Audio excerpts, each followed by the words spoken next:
Hi everyone, my name is Tracey Jeffery and I am in my kitchen here in County Down, which is in an area of outstanding natural beauty here in Northern Ireland, and it's a beautiful sunny day. I am going to make a recipe for you, a beautiful tasty sweet bread that I make for my Maloney and Kelly guests when they come to my kitchen. So I'm going to take you through the recipe, and I'm also going to give you the recipe so you have your own measurements and so on, hoping that you might try and make this. Apologies in advance if you hear a cockerel or any farm animals or indeed any kids, because we have animals just outside here as well. So, okay, so to make this recipe, and it's really very, very easy, and I should show you actually. Here's a loaf which I have just taken out of the oven about 20 minutes ago. It's a lovely sweet tasty bread, and actually when I'm making it I don't weigh or measure anything. Okay, so that's really how easy it is, and that's very much how these breads would have been made traditionally. So the first ingredient, and there are only 4 in total, is my soda bread flour. And the soda bread flour is basically a very good quality flour which is milled locally and grown in these fields around here. The soda bread flour has the raising agents already in the flour, so it's peculiar to Northern Ireland. You don't even find it in the south of Ireland. It's very much our local flour. Okay, and I'm going to put in a good big handful and then about a kind of a smaller handful of the flour. The next thing I'm going to add then will be my dried fruit. So I have here some raisins and sultanas. You could add mixed peel, you could add any other dried fruit you want, but these are lovely and kind of succulent and juicy and sweet, and I love them. So I'm adding 2 handfuls of the fruit into my mixture.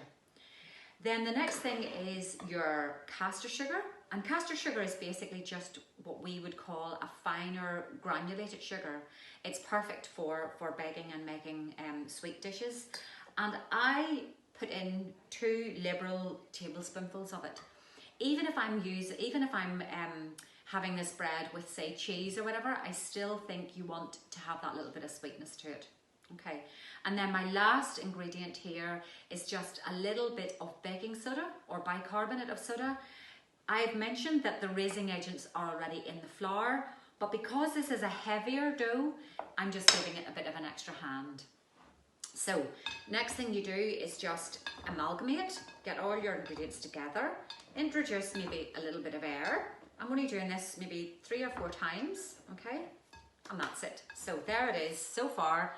Haven't needed to sieve the flour or anything, and I've all my dry ingredients in there. Then I'm taking buttermilk, and our buttermilk is delicious. It's actually the residue of what's left after you make the butter. And again, this is farmed, and I get it from a dairy just down the road, but it's from a local farm here. And when I add the buttermilk to my mixture, I am looking for a soft kind of, if you like, porridge-like consistency. So I'm really, with this recipe and with nearly all of the breads that we make, the traditional Northern Irish breads, is that you're looking for a soft texture, okay? You're looking for a nice soft consistency. And you can make these breads just going by the texture. So when we make our soda and our wheaten breads and so on, we go just purely by the look of it and the feel of it and the texture. So there it is. It's all mixed together nicely, okay? I don't need to do anything else. Okay, I've added my 4 ingredients, and I'm just going to hold this up to the camera just till you see kind of the texture of it. So it really is like a kind of a wet, sticky dough. And I'm going to take my mixture and put it into my baking tray. Now, this is a small loaf tin. I have buttered it beforehand. You don't need any greaseproof paper or anything like that. Just a bit of butter. Actually, I normally melt the butter in and then kind of put it around the tin with my pastry brush. And into that, I'm going to add my mixture, okay?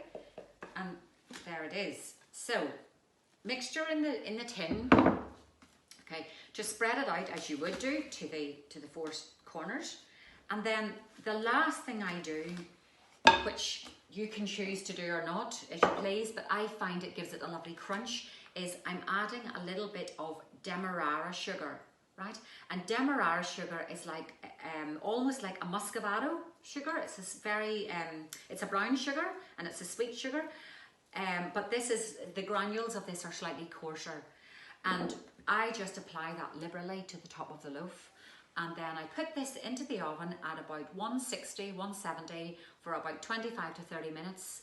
Take it out, let it sit on your cooling tray for 10, 15 minutes if you can wait that long, and then just take it and cut it up. And this is how it cuts up. And it's lovely and moist and soft inside and crunchy on the top. Now, what I have with that every single time is some of our hand-rolled, handmade butter. It is the most delicious butter ever. Again, it's from a local farm just down the road. And I apply this liberally. And if I'm feeling very much kind of in an indulgent sort of mood, I'll have some of my blackcurrant jam.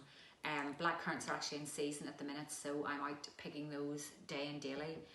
And that's it. It's the easiest thing to make, and I hope someday to be welcoming you to my kitchen where you'll be making this yourself. Thank you.